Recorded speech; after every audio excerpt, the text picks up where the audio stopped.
My name is Martin Mitchell. I'm from Bakersfield, California. My question, two-part question, is concerning debt. We know that individual debt can be devastating.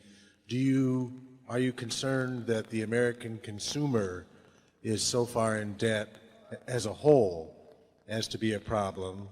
And part two is, do you feel that our trade deficit with other countries is of concern to you?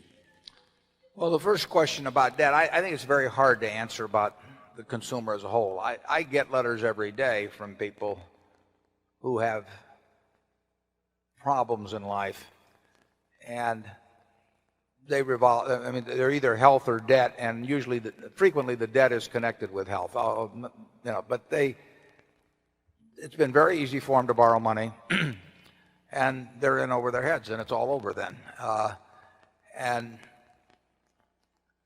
there's no question that the American consumer is somewhat more indebted in aggregate, but it's a very hard thing, I think, to come into conclusions about whether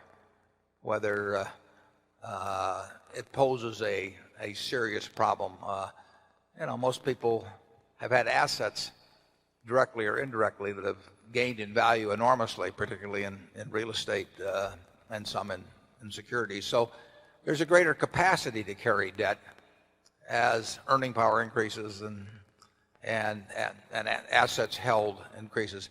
I can't give you a useful answer in terms of the world as a whole, but I constantly give advice to young people, and those are the only people I talk to aside from our shareholder group. But just don't start out behind the eight ball. I mean, it's crazy to get in debt because it's so hard to get out of debt. And I mean, the idea of having credit card debt, and we issue credit cards in all our businesses, and and so does every other retailer. But the idea of trying to borrow money at 18%, and thinking you're going to get ahead in life, it isn't going to work.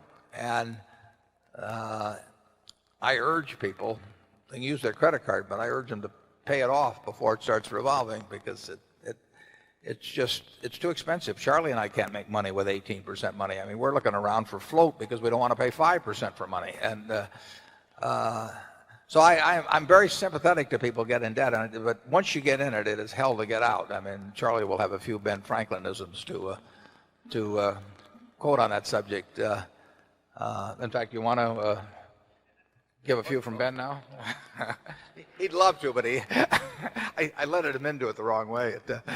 And then the second question about the trade deficit, that's a very interesting thing, because when you run a trade deficit, what you are doing is you're trading assets of one sort or of another for goods beyond what you're sending abroad. So in effect, you are selling off a tiny bit of the farm so that the country can consume more than it's producing. If you run a net trade deficit, the country in aggregate is consuming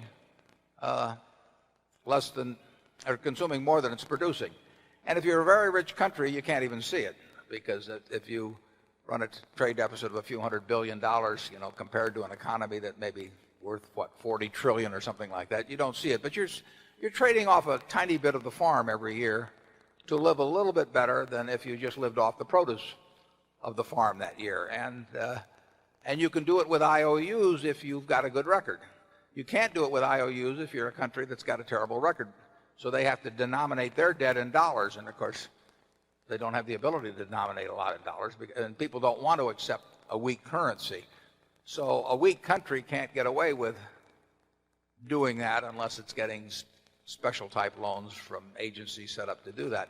We can do almost anything we want in this country because we don't confiscate property, and we haven't destroyed a currency that the people have accepted in terms of payment for their goods over the years.